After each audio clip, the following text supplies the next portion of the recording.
সুলতান সাহেব সবাই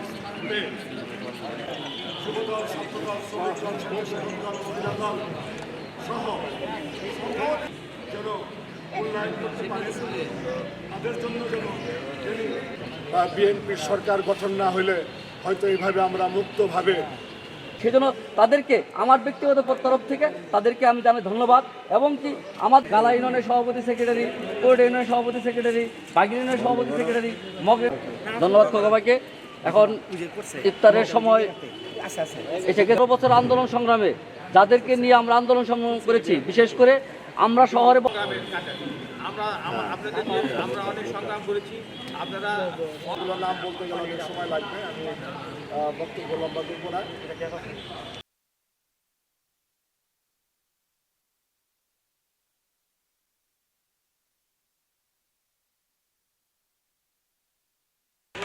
দায়িত্ব পালন করে যেতে পারে এই আশাবাদ ব্যক্ত করে আমি আমার সংক্ষিপ্ত